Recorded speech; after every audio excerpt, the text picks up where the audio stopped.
Hello, dear students. This is class number 8, video number 1. Today, we'll be discussing VAT. It means value added tax in Bangladesh.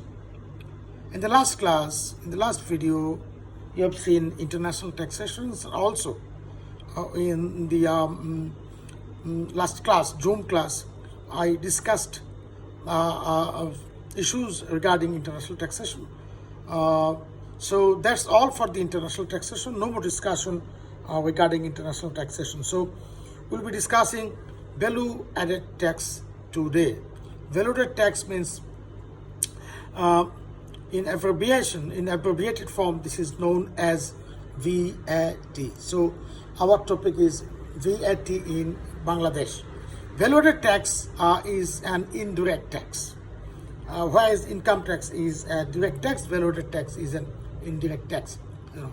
Because why it is indirect tax? Because the ultimate burden of paying the tax lies with the consumer. So, for example, whenever you buy something from KFC or from Pizza Hut, then you have to pay VAT with you over your purchase price. So, for example, if you buy something for 100 taka, then you have to pay 15% VAT. So the total price comes to taka 115. So 100 taka is the price of the fried chicken, and 15 taka is the VAT, value added tax. So value added tax is an indirect tax, and in Bangladesh, value added tax was introduced in 1991 for the first time. Again, I repeat, value added tax in Bangladesh was introduced for the first time in 1991. Before that, there were turnover tax, sales tax, and other taxes, but no value added tax. In some countries, this sort of indirect tax is known as Goods and Services Tax, GST. Currently, 160 countries follow VAT, because VAT is an indirect tax, and it is collected at each stage of value addition. So you have to understand the word value addition. That is collected from each stage where the value is added to the price or to the manufacturing or whatever. In 1954, a French taxman, Maurice Lory, introduced VAT in France and taxation system. So VAT is a comparatively new form of tax base. So VAT is a comparatively new form of tax because it was only introduced in 1954. A value added tax or VAT is a type of consumption tax that is placed on a product whenever value is added at a stage of production and at final sale. The amount of VAT that the user pays is the cost of the product less any of the costs of materials used in the product that have already been taxed. For example, when a television is built by a company in Bangladesh, the manufacturer is charged VAT on all the supplies it purchases to produce the television. Once the television reaches the shelf, the consumer who purchases it must pay the applicable VAT. So, as you know, please go through. When a television is built, I repeat, when a television is built, listen carefully. When a television is built by a company in Bangladesh, the manufacturer is charged VAT on all of the supplies it purchases to produce the television. Once the television reaches the shelf, the consumer who purchases it must pay the applicable VAT. As I told you, presently VAT is followed in over 160 countries. How VAT works? So there is an example in your handout. I've already given you the hand note. So if you go through the hand note after listening to this lecture, video lecture, you will be able to understand. It is pretty simple. How VAT works, follow the following example. A farmer sells his produce for taka 400. So sales is taka 400 and the value addition is taka 400. VAT at the rate of 15% comes to taka 60. The miller purchases that product from the farmer for taka 400. He sells the product of for taka 700. So the value addition of is taka 300. 400 taka in the hand of the farmer. Now the new value addition is taka 300 because he sells for 700 taka. So the value addition is taka 300. VAT comes to taka 45. Now the baker purchases the produce for taka 700 from the miller and he sells it taka 950. So value addition is taka 250. So you follow how value is added at every stage. So the baker purchases the produce for taka 700, sells the produce at taka 950, value addition is taka 250, so 15% VAT comes to taka 37.5 taka. Now the grocer, from the baker to the grocer purchases that produce for taka 950, as you can see. She sells it taka for 1000, so value addition is taka 50. So VAT comes to taka 7.5 taka. So total VAT comes taka 150 at 15%. So calculate the total value from 400 to 1000, the total value addition and the total VAT comes to taka 150 at the rate of 15%. So that's the example. That's how value-added tax works. In Bangladesh, VAT is payable on production and services at the rate of 15% if the annual turnover is above 80 lakhs taka.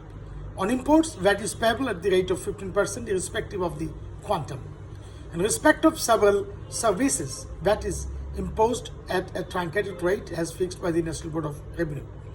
Truncated rate means the low rate, not 15% but 5%, 6% or 7%. Considering the nature of the business, nature of the consumption, whenever it is thought that the end consumers will be affected, so the rate should be a little bit less than the rate is truncated and fixed for 5%, 3%, 2%. So reduced rates are available depending on the nature of taxable supply, which ranges from 0 to 15%. VAT operates in Bangladesh partly as a sales tax. If annual turnover, production and services doesn't exceed taka 80 lakhs, turnover tax is payable at the rate of 3% in specified cases. However, VAT is payable irrespective of turnover, and in such cases VAT registration is mandatory. So the VAT paying entity must be registered with the VAT authority. The main legislation of VAT Act was 1991, which has now been replaced by VAT and Supplementary Duties Act 2012. VAT registration is mandatory.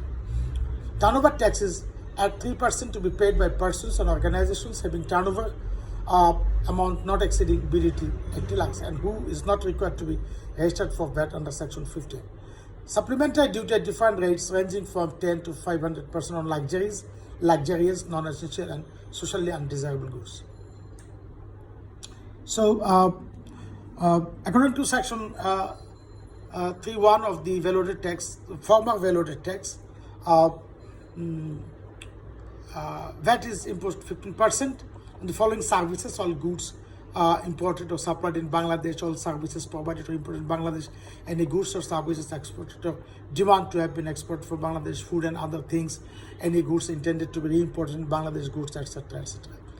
VAT deduction at source. So following persons are responsible to deduct VAT at source: government organization, semi-government organization, autonomous organization, NGOs, bank, insurance, financial institutions, limited company, educational institutions, etc., etc.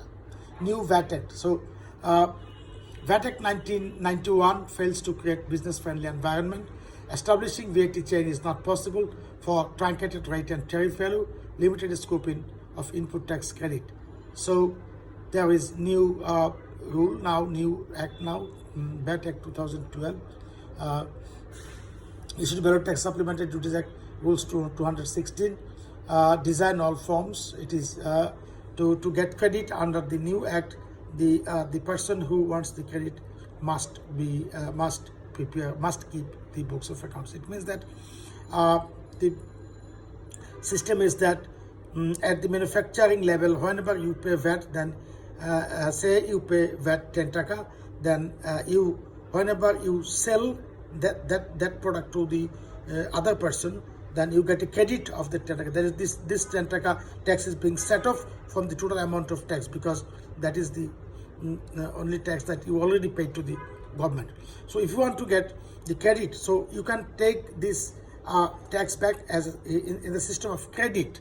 So if you want to get the credit, then you have to keep all the books of accounts. You have to keep the evidences that yes, you have paid 10 taka VAT. So if you can prove, and if you have the proper books of accounts, then in that case you get a credit of the input tax. Input tax means it means that tax which was added at the time of the manufacture.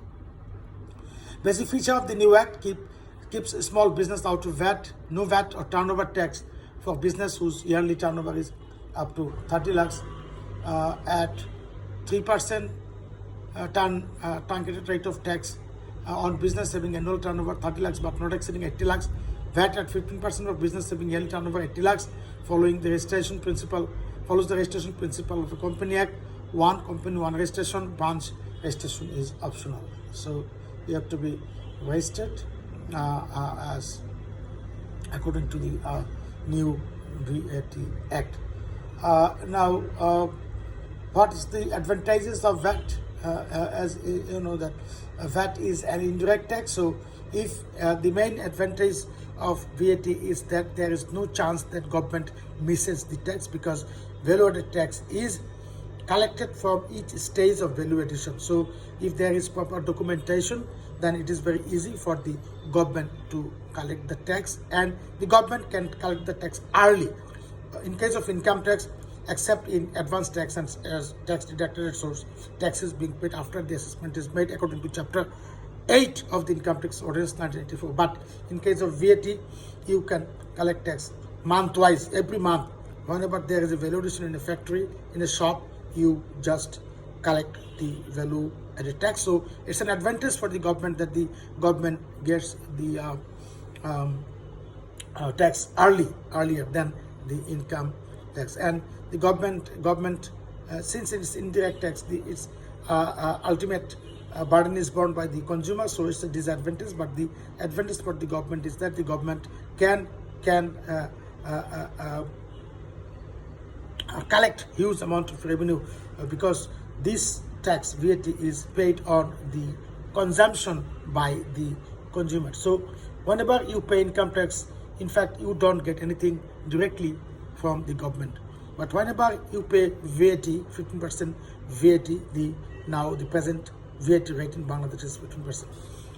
So you just buy something, so and you pay tax. So it means that you are paying the tax in exchange of something, that is, you are getting service, you are getting supply, you are getting food, you are getting fried chickens and other things. So you don't mind whenever you pay VAT, because you are getting something in exchange of that.